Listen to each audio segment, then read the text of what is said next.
Hi ma'am, ay mukbang among kutere nasina pan iromani pan iromba sida leire keno mayang to na loi khan gare ta pan iromba leire sida nga atauba handi atauba aina nga do yam taning den achauba ma khatang oina thorapun sida kanghau leire belenji ba alu ba ngauba mayang to khara khamen akhabi ko nanaba tadi chaba haujan gare age ko ma'am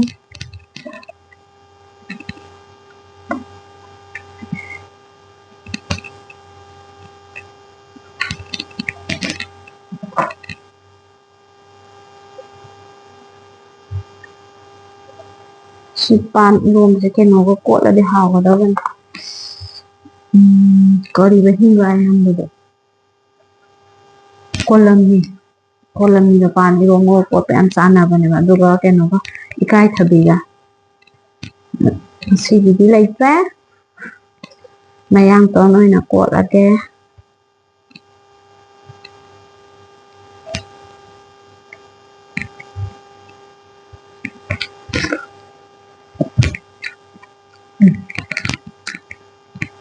fi amta paira hawdara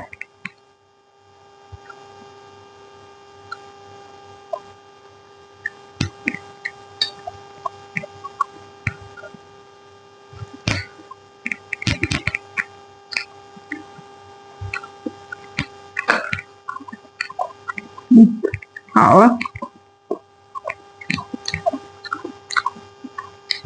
akhara kotpa je dum pamje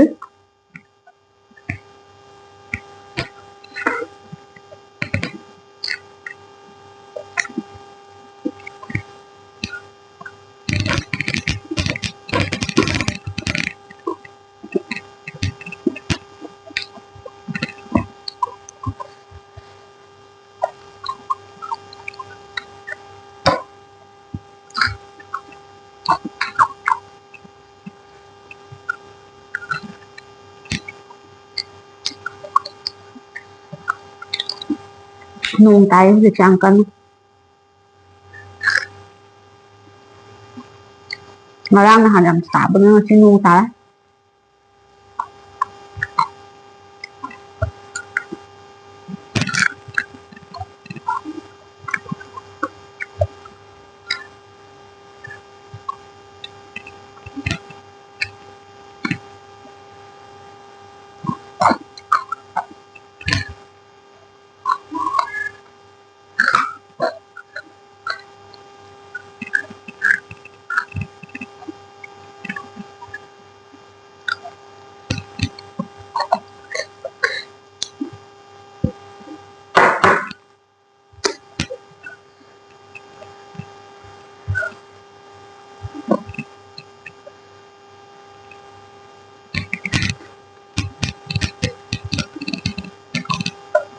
kanghong chaga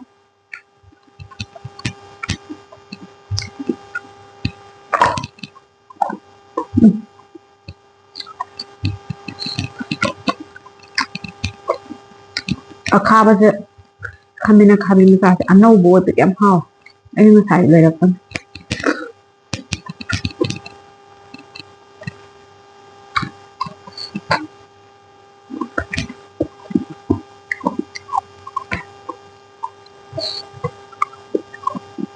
ni sarang udah sih sih akhaba sa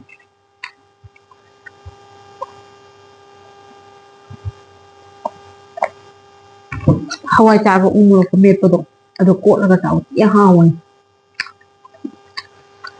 ni charam de khungde ai ni chai ba dungin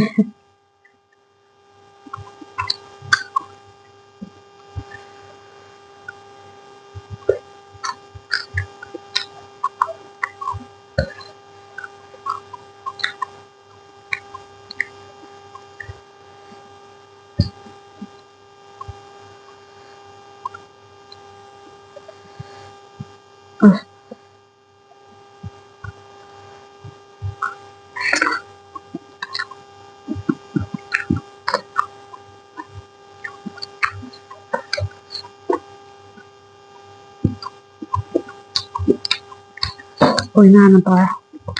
ꯉꯥ ꯆꯥꯕꯅꯤ ꯈꯨꯠ ꯑꯅꯤ ꯆꯪꯗꯗꯤ ꯌꯥꯗꯦ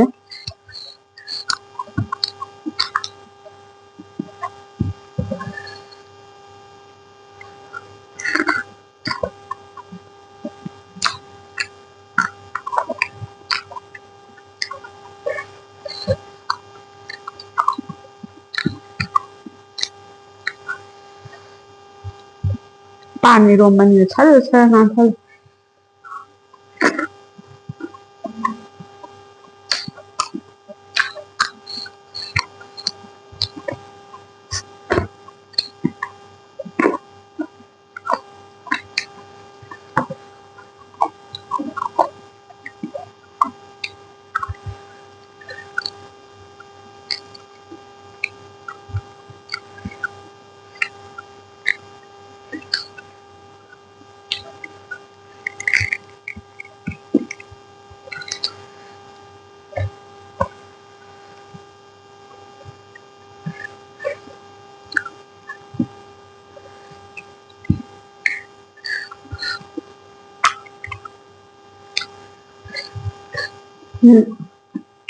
ꯇꯨꯡꯍꯟꯕꯤ ꯉꯥꯁꯦ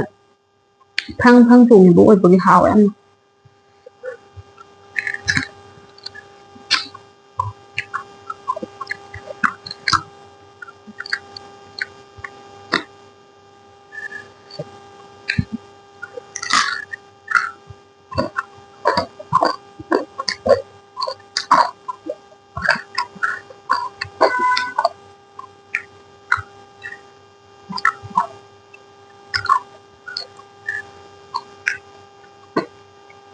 ꯃꯤꯗꯤ ꯃꯀꯣꯛ ꯆꯥ ꯍꯩꯇꯦ ꯍꯥꯏꯌꯦ ꯑꯩꯗꯤ ꯃꯀꯣꯛ ꯌꯥꯝ ꯄꯥꯝꯃꯦ ꯃꯀꯣꯛ ꯉꯥꯛꯇ ꯊꯣꯡꯉ ꯑꯃꯨꯛ ꯆꯥꯛꯀ ꯉꯥ ꯑꯆꯧꯕꯒꯤ ꯃꯀꯣꯛꯇꯣ ꯆꯥꯛ ꯈꯤꯇꯪꯈꯛ ꯌꯥꯎꯔꯒ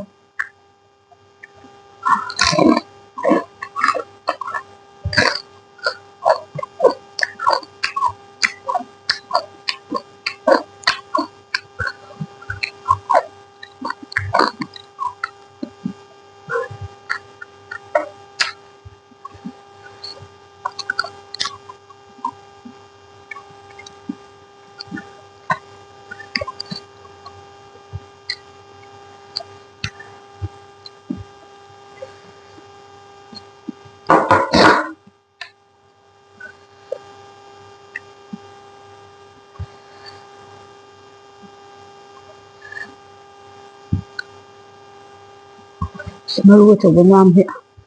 ꯊꯣꯜꯂꯗꯤ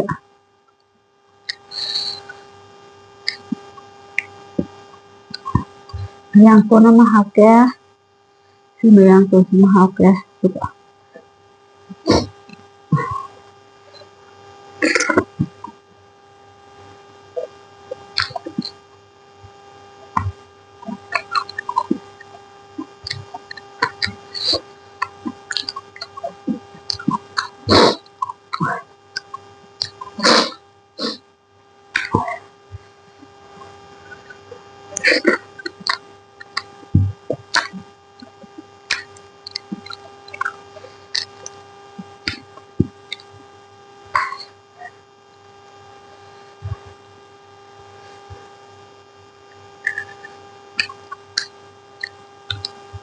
ꯃꯔꯨ ꯌꯥꯝ ꯌꯥꯎꯋꯦ ꯈꯔ ꯇꯞꯄꯦ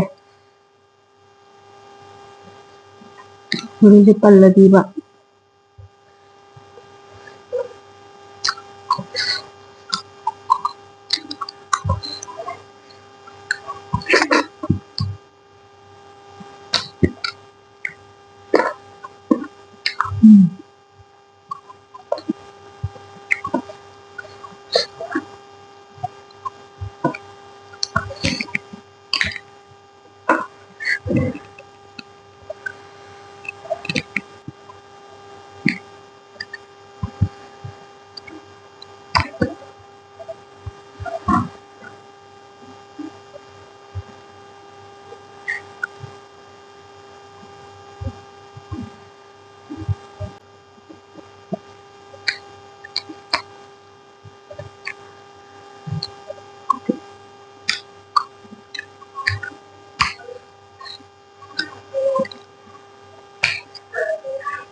Sabot lore ngasigiди.